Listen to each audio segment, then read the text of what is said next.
எல்லாரும் கேட்ட மீன் பாண்டவராணி கேட்ட அத்தனை கேள்விக்கும் சரத்குமார் சார் பதில் கொடுத்துட்டாரு. எல்லாரும் பார்த்திருப்பீங்க நான் நம்புறேன். உங்க மனசாட்சி பிரகாரம் கண்டிப்பா நீங்க ஓட்டு போடுவீங்கன்னு நினைக்கிறேன். மெயினா சரத்குமார் சார் நாங்க ஏன் அவர் கட்சியில நிக்கிறோம், அவருக்கு ஓட்டு போடுங்க கேட்கிறோம்னா தர்மம் ஜெயிக்கும்னு, நியாயம் இருக்கு அவர் பக்கம், அதுக்காக தான். அப்புறம் இந்த பாருங்க, வாய்ஸ்ல எக்ஸ்பீரியன்ஸ் ஆனவங்க இருக்க போகும்போது தான் ஒரு நடிகர்கிட்டயோ ஒரு ப்ரொடியூசர்கிட்டயோ பேச போகும்போது பதமாக பேசுவாங்க.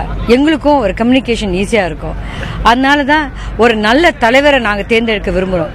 அது கண்டிப்பாக சரத்குமாராக தான் இருப்பார். வெற்றி எங்களுக்கு தான், வெற்றி சரத்குமார் சாருக்கு தான். மேடம், இப்போ எத்தனை வாக்கு வித்தியாசத்தில் ஜெயிப்பீங்க? இந்த தேர்தலை பொறுத்தவரை எப்படி நீங்க பாக்குறீங்க, எப்படி உணர்றீங்க? வாக்கு வித்தியாசம் பத்தி நான் பேச விரும்பல ஜெனரலா. பட் வெற்றி கண்டிப்பா எங்களுக்கு உண்டு. ஏன்னா எல்லாருக்கும் தெரியும், அவர் செய்த ரவி அண்ணா சரி, சரத் சார் சரி, அவங்க செய்த நல்ல விஷயங்கள்ல நிறைய பேருக்கு தெரியும். அதனால எல்லாரும் அவங்களுக்கு போடுவாங்க, நாங்க நம்பிட்டு இருக்கோம்.